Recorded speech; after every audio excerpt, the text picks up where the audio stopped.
Imagine having $650 million, but no one around you has a clue. Not your neighbors, not your friends, not even the barista who knows your coffee order by heart. You're not hiding, you're just living an ordinary life on purpose. While others chase the appearance of wealth, you quietly became it. The most surprising part, the number arrived in a plain email, no exclamation marks, no champagne, just you in a hardware store deciding between plumbing fittings.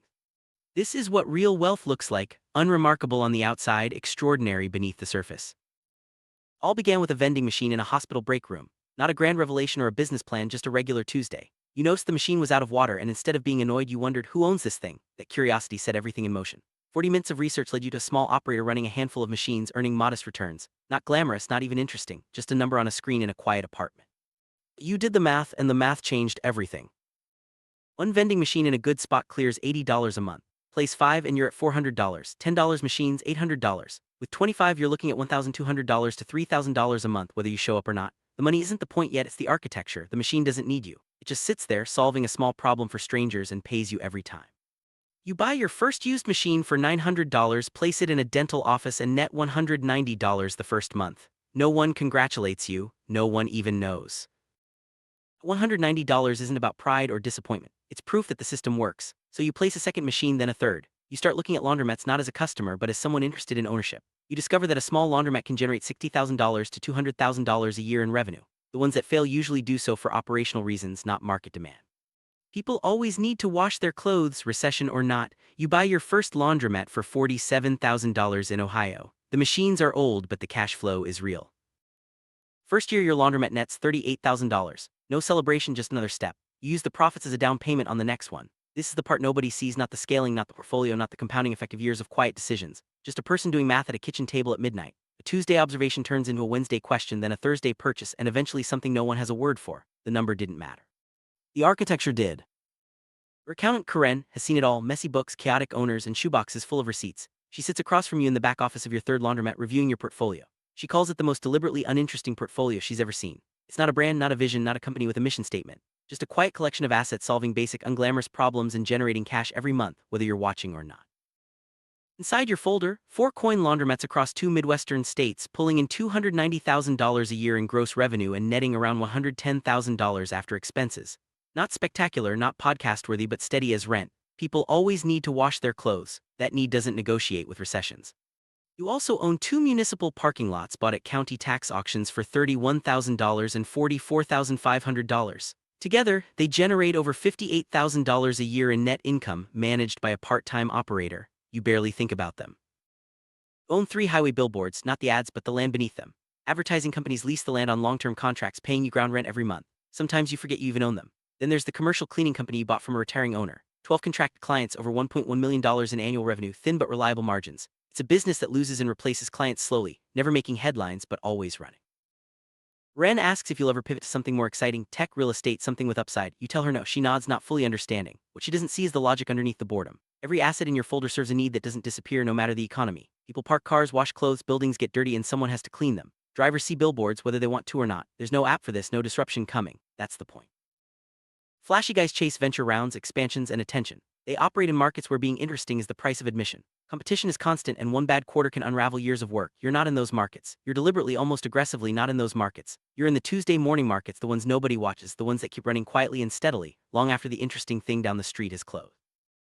Ren closes the folder and promises your quarterly summary by Thursday. You thank her and drive home in your 2019 Honda Pilot with 91,000 miles and a cracked bumper you haven't fixed in months. You don't fix it. At a networking event, you meet a guy in a $340 t-shirt, driving a matte gray Range Rover. He talks about his portfolio loudly, performing wealth for anyone who will listen. You, in your old Honda and sale fleece, say you own a few laundromats. He politely dismisses you. That quiet dismissal is worth more than anything else tonight. People misunderstand stealth wealth. They think it's about modesty or philosophy, a humble rich person at peace with their abundance. For you, it's a strategy. The ordinary life is armor worn every day on purpose. The Honda isn't a statement, it's a tool. It starts every morning, handles highway miles, and draws zero attention. Every dollar not spent on car payments goes somewhere that compounds. That's the math. Not complicated, just unpopular. Our house is a 3-bedroom colonial in a quiet suburb, paid off for 2 years. The neighbors think you're a small business owner who does okay. They're not wrong, just missing a few zeros. You don't correct them. You've learned that visibility is expensive in ways that have nothing to do with money. The moment people know what you have, they relate to your wealth, not to you. Conversations shift, requests appear, and relationships change. So you keep the space clean, ordinary, unremarkable, and safe. You've seen how wealth changes the temperature of a room the moment it becomes visible. It's not malicious, not even conscious. It's just what money does to the space around it. So you maintain the appearance of someone doing fine but not exceptionally. It costs almost nothing and returns something money can't buy: the ability to move through life without being perceived as a target. At the networking event, the flashy guy is deep in conversation with a startup founder, performing for the room. You quietly leave by 8:15. The way home, you pass a busy coin-operated car wash and make a mental note to find out who owns the property. The Honda needs nothing, so you drive it home. Your best friend since college, Marcus, calls on a random Wednesday, no agenda, just checking in. You don't have many friendships like that, and you know it. 3 months ago, Marcus called with something on his mind. He'd been building a food truck business and wanted to expand. The numbers made sense, and the opportunity was real. Marcus needed $85,000 to expand. You could have sent the money instantly, it would have been just 11 days of passive cash flow for you, but you didn't. You listened, feeling the weight of knowing what you could do and choosing not to do it. It's not guilt or selfishness, it's something more complicated. You've learned that money given to someone not structurally ready doesn't solve the problem. It accelerates whatever is already there, often making things worse. Instead of sending a check, you asked Marcus if you could help. You sat at his kitchen table for hours, going through his numbers, finding leaks in his costs, and asking tough questions about the lease and projections. Over 4 Saturdays, Marcus renegotiated contracts, found a loan program, and restructured his expansion. He signed the lease without needing your money. He called you the night he got the keys, grateful. You never told him you could have written the check. It wasn't about modesty, it was about letting him own his story. There are rooms inside your life that nobody gets to walk into. That's the part that doesn't get easier, not the secrecy, but the weight of watching someone you love struggle, knowing you could remove the obstacle in a minute but choosing not to. The armor works. The portfolio runs quietly, the account grows, and nobody watches or asks, but nobody sees it either. Some nights that's a different kind of cost entirely. Email arrives on a Thursday at 7:12 a.m. You're standing in the plumbing aisle of Home Depot holding a bottle of drain cleaner in your phone. Subject line: Q2 portfolio summary final. It's from Karen, your accountant. You almost ignore it, but the number at the top catches your eye. You read it twice. Your net worth has crossed $650 million. You stand there, fluorescent lights above, a forklift beeping in the background, and nobody knows. The number exists in an email on your phone, in your hand, in a hardware store. This is the moment. Not a dinner reservation, not champagne, not a phone call announcing you've made it. Just fluorescent light, the smell of hardware, and a number on a screen that's been quietly growing for 11 years. You thought it would feel different, a shift in the air, a ceremony, a before and after. But there is no seam. Just the plumbing aisle, the forklift, Karen's email, and the quiet hum of a life unchanged by a number. Reply to Karen with 3 words: thanks, looks right. Then you pick up the drain cleaner, take a photo for the property manager, and walk to checkout. You pay $8.47, not using a rewards card because you can never remember if you have one. In the car, you pause before starting the engine. 11 years ago, you netted $190 from a vending machine and sat with that number, not knowing what to call the feeling. This is the same feeling, just with more zeros. It was never about the number. It was about the architecture, the proof of concept, the quiet satisfaction of a system running as designed without drama or applause. No one in the hardware store has any idea. You start the engine. The laundromat drain isn't going to fix itself. You drive back the same way you came, in the same car with the same crack in the bumper. Nothing about the outside of your life has changed in the last 40 minutes, and nothing will change tomorrow. Laundromat will open at 6:00. Karen will send a follow-up about Q3 projections. Marcus's food truck will have a line at lunch. What's different is quieter than all that. Somewhere in this ordinary week, you'll see someone spend money to look wealthy, and you'll notice something you couldn't have named 11 years ago. The performance of wealth and the architecture of it are rarely found in the same person at the same time. Knowing doesn't make Tuesday easier, but it does make you wonder, what are you actually building, and for whom? The performance of wealth is loud, visible, and fleeting. The architecture of wealth is quiet, steady, and lasting. You chose the latter, and that choice shapes every ordinary day, every unnoticed decision, and every quiet moment in a hardware store. Let's go back to that first vending machine. It wasn't about the $190. It was about seeing a system work, about understanding that small, consistent actions can build something meaningful over time. You didn't need applause or recognition. You needed proof that the architecture was sound. That's what kept you going, placing more machines, buying laundromats, and quietly building a portfolio that no one would ever see coming. Every step started with a question. Who owns the vending machine? How does a laundromat really make money? What happens if you buy a parking lot at a tax auction? These questions led you to answers, and the answers led you to action. The power wasn't in the money, it was in the willingness to look deeper, to see what others overlooked, and to act on it. Your portfolio is deliberately uninteresting. No flashy tech, no high-risk plays, just assets that solve basic needs. Coin laundromats, parking lots, billboards, cleaning companies, none of it makes headlines, but all of it makes money. The logic is simple: serve needs that never go away. That's the foundation of your quiet fortune. Anonymity is valuable. The less people know, the less they ask, the less they expect. You move through life without being a target, without attracting attention or requests. The cost of visibility isn't just financial, it's emotional and relational. You've seen it change people, shift conversations, and alter relationships, so you keep your wealth invisible and your life ordinary. Your ordinary life is armor. The Honda, the fleece, the unremarkable house, all tools to protect your peace and freedom. You don't need to perform wealth. You need to live quietly, invest wisely, and let your assets work for you. The ordinary life isn't a compromise, it's a strategy that works. Helping isn't always about money. Sometimes the best help is asking the right questions, offering guidance, and letting others find their own way. You could have written Marcus a check, but you knew that wouldn't solve the real problem. Instead, you helped him build the skills and confidence to succeed on his own. That's a different kind of wealth, one that can't be measured in dollars. There's a quiet cost to stealth wealth. The loneliness of knowing you could solve someone's problem instantly but choosing not to. The weight of secrets, the rooms in your life that no one else enters. The portfolio grows, the account balance rises, but some nights the isolation is palpable. That's the trade-off for the peace and freedom you've built. Crossing $650 million didn't come with a celebration. No one noticed and nothing changed. The milestone was invisible, just another number in a boring email. The real achievement was in the architecture, the system you built, the quiet decisions, the steady growth. That's what matters, not the applause.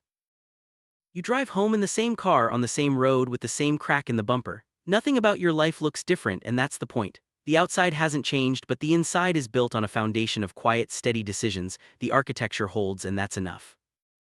Every dollar not spent on appearances is invested in something that compounds. The Honda, the house, the ordinary clothes, they're all part of a strategy. Over time, the small, unremarkable choices add up to something extraordinary. That's the power of compounding, quiet, steady, and relentless.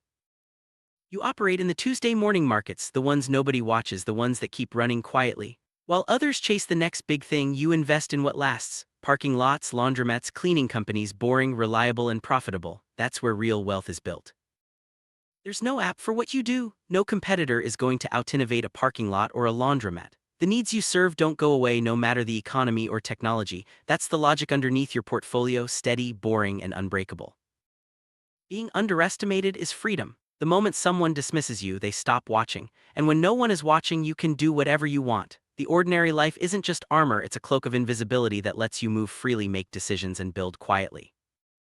The math isn't complicated, just unpopular. Every dollar not spent on car payments, luxury goods, or status symbols is invested in something that grows. Over time, those choices build real wealth, not the kind that gets attention, but the kind that lasts. That's the architecture you've built. Wealth changes relationships, often in subtle ways. The moment people know what you have, they relate to your wealth, not to you. Requests appear, conversations shift, and expectations change. You've seen it happen to others, and you've chosen to avoid it by keeping your wealth invisible.